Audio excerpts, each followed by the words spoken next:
My name is Igor Smirnov. I've been working in quant finance for close to 13 years now. Throughout my career I've been looking at interest rates, credit, convertible bonds and lots of different products. But over the last 10 years or so I've been concentrating on understanding flow products better. And right now I've been focusing more on the rates and liquidity issues in my most recent role as head of flow research group at BNP Paribas.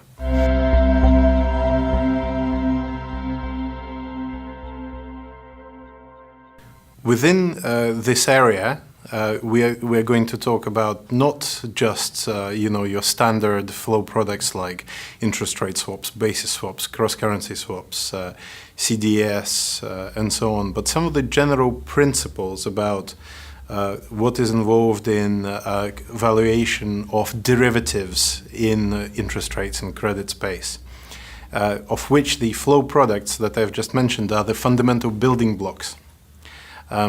And we're going to talk about how to understand these building blocks in a lot more detail and with greater accuracy so that all of their risks are better managed and explicit in your modeling, and that all the different liquidity spreads, the bases that exist between different products are well modeled and understood.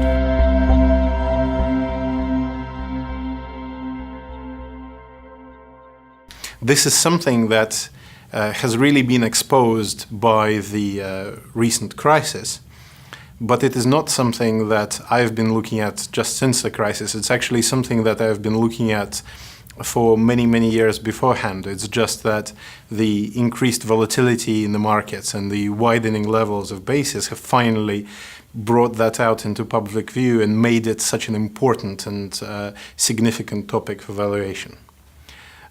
Within this, we will also look at some of the changing regulatory landscape and how increasing push towards central clearing, for example, affects valuation and risk management. What does it mean to actually talk about a hedged book when your client trades and your hedging interbank trades reside with different entities? So some of them may be uncollateralized, some of them may be with central counterparties and so on. In this world, far from having the one interest rate curve that you may find in the chapter 1 of many textbooks, you are talking about tens or hundreds of potential curves, all reflecting the different liquidity criteria and the specifics of particular counterparties and deal types. And that brings with it a lot of technical issues, including computational issues, algorithm issues, how to calibrate such huge systems efficiently, and how to do that in a manner that integrates with risk management processes, and how to interpret the results of such a complex set of interdependent variables, and how to aggregate them together to actually make sense of it all if you're a risk manager, let's say, and you're trying to understand what your fundamental positions are.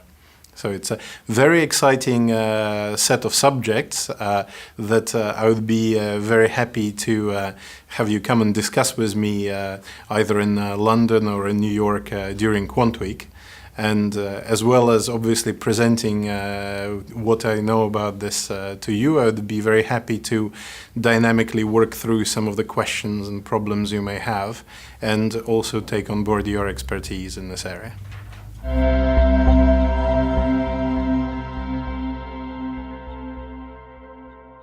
I think that some of the challenges really involve us adapting as quants and to a new and ever-changing environment. And it's an environment that is guided by both regulation and client demand towards simpler products that nonetheless contain complex risks. One need not look that much further beyond, let's say, even interest rate swaps, something that everyone would have considered in the first chapter of any quant finance textbook. If you consider how many curves does one need to price that accurately, one now finds that there's probably 2 or 3 and potentially even an element of volatility and correlation risk to pricing even this simple product.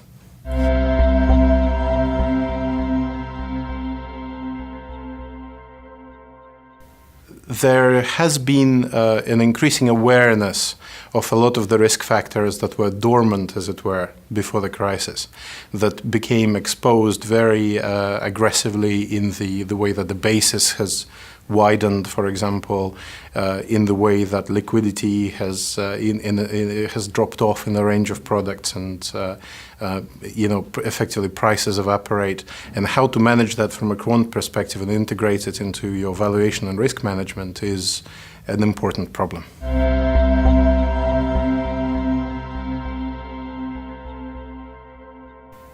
One could anticipate some simplification and standardization of contracts, and in a sense that will remove some of the complexity even further. However, managing the central clearinghouse and associated risks and exposure in terms of liquidity and funding that needs to be maintained, whilst at the same time offering competitive products to the clients that still address client risks, is going to be a big challenge, and it will involve a fair amount of modeling.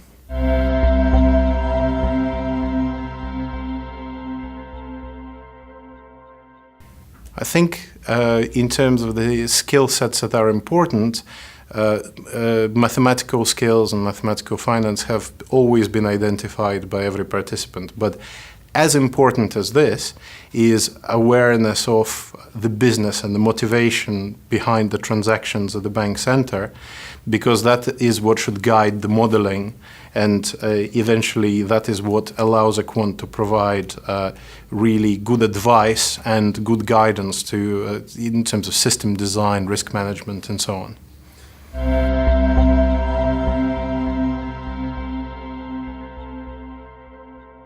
Well, I've been looking at the flow product space over the course of the last 10 years or so, so it's been a natural progression for me. As we watch that market evolve and the complexity, in fact, increase behind the scenes, one finds more and more intellectual and quant challenges that are very interesting. And at the same time, one has an ability to contribute to business growth in a very significant manner, because the volumes of a lot of these products mean that even marginal pricing and risk differences have a significant bottom line impact.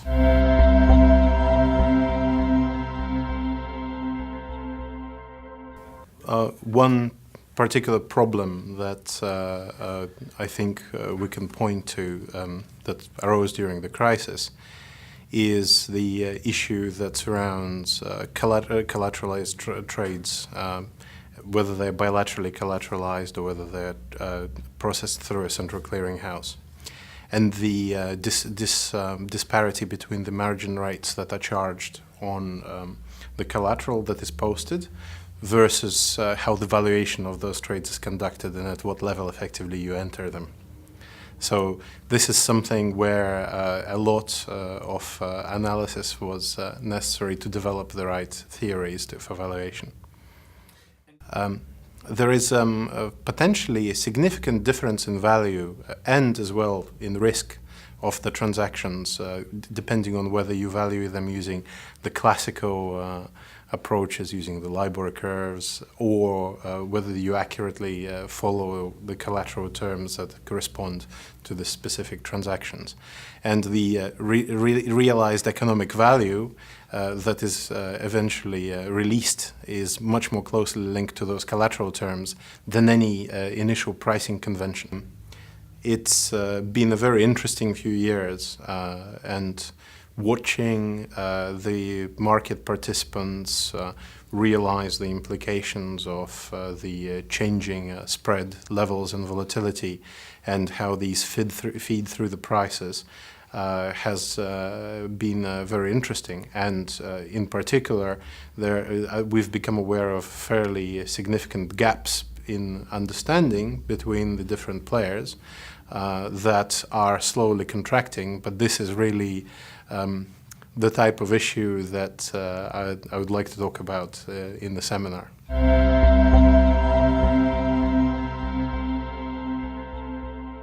There's been the increased push on both sides of the Atlantic towards central clearing and towards simplifying the contracts where possible. This push is not necessarily followed with the same technical details on both sides of the Atlantic, but there is a lot of common elements that are changing the flow product space in general and affect valuation and the modeling that we need to worry about.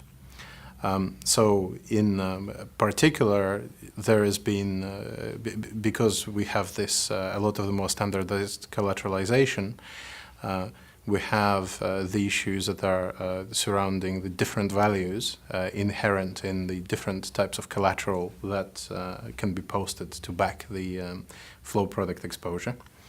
Some of the old contracts may include, for example, some of the European government bonds that could be posted as collateral that are relatively risky. So there's a lot of divergence in potential economic value rate.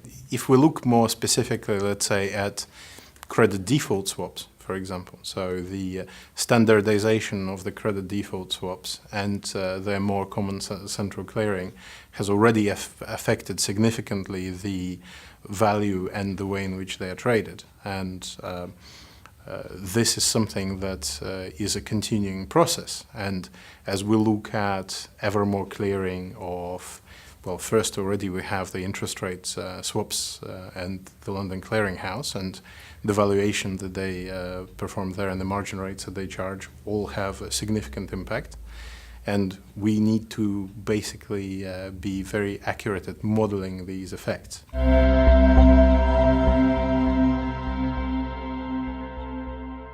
This is important not just if you are a swap trader and you're managing a portfolio of swaps, or if you're a CDS trader, or if you're a flow trader, as it were.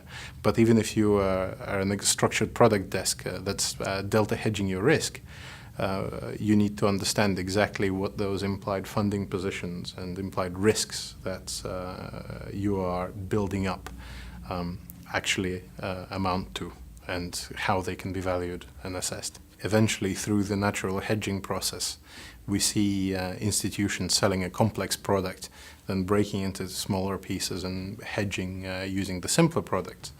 And if the dynamic of those simpler products and the risks they have are evolving, then it is very important to understand that to still be able to hedge effectively this original exotic structure.